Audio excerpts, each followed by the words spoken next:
नमस्कार, मैं सुवर्णा। न्याय टीवी में आप सभी दर्शकों का स्वागत है। अब रुक करते हैं आज की खबरों की ओर।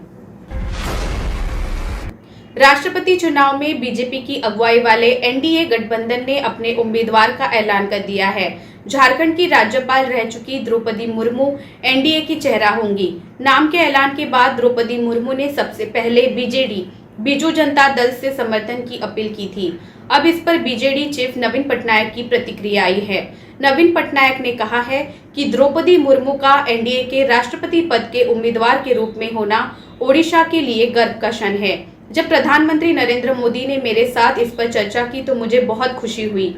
वो देश में महिला सशक्तिकरण के लिए एक उदाहरण स्थापित करेंगी। नवीन पटनायक का ये बयान द्रौपदी मुर्मू की अपील पर फाइनल मोहर माना जा रहा है। शेयर बाजारों में आज गिरावट का रुख देखने को मिला। एशियाई बाजारों में कमजोर रुख की वजह से बुधवार को शुरुआती कारोबार में सेंसेक्स और निफ्टी में गिरावट आई। इससे पहले 2 दिन तक बाजार में तेजी रही थी। विदेशी निवेशकों की निरंतर बिकवाली के चलते भी सेंसेक्स और निफ्टी में गिरावट दर्ज की गई। शुरुआती कारोबार में सेंसेक्स 418.07 अंक टूट गया। बीएसई का 30 शेयरों वाला सूचकांक 418.07 अंक गिरकर 52,114 पर आ गया, जबकि निफ्टी 131.1 अंक गिरकर 15,507.70 पर था। सेंसेक्स से Bajaj Finserv, Tata Steel, Bajaj Finance, Axis Bank, IndusInd Bank, Tech Mahindra और भारती एयरटेल गिरने वाले प्रमुख शेयरों में शामिल थे। वहीं दूसरी ओर doctor Reddy's laboratories, Maruti Suzuki India और हिंदुस्तान यूनिलीवर लाभ में कारोबार कर रहे हैं।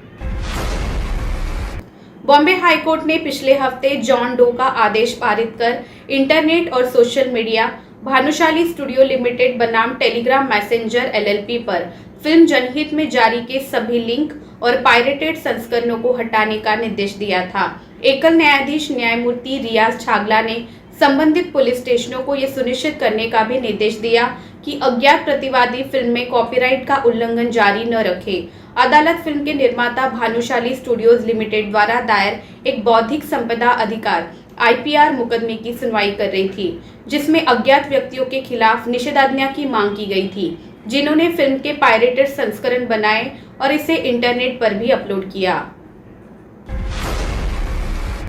विश्व स्वास्थ्य संगठन में कोविड-19 पर तकनीकी प्रमुख डॉक्टर मारिया वैन केरखोव ने जनता को चेतावनी दी है कि दुनिया भर में बड़ी मात्रा में कोविड-19 प्रचलन है और बढ़ती संख्या के बीच निगरानी डेटा में एक महत्वपूर्ण गिरावट है। मामला गंभीर चिंता का विषय बन गया है। उन्होंने जोर देकर कहा कि अभी चुनौती वायरस को ट्रैक करने की क्षमता को मजबूत करने की है, जो दुनिया भर से उपलब्ध डेटा पर आधारित है। ये डेटा निगरानी गतिविधियों से आता है। मामलों की पहचान, परीक्षण और उन परीक्षणों का एक सबसेट अनुक्रमित किया जा रहा है। केरखोव ने कहा, जिन दृश्यों को साझा किया गया है, जिनका हम विश्लेषण कर सकते हैं, उनमें तेजी से गिरावट आई है और हम अभी बहुत कम दृश्यों को देख रहे हैं। उन्होंने कहा कि डेटा वैज्ञानिकों और सार्वजनिक स्वास्थ्य पेशेवरों के लिए ये ट्रैक करने में बहुत मददगार है कि कौन से वेरिएंट कहाँ घूम रहे हैं, ताकि वे दुनिया भर के भागीदारों के साथ काम कर सके, ताकि ये आकलन किया जा सके कि वे संचरण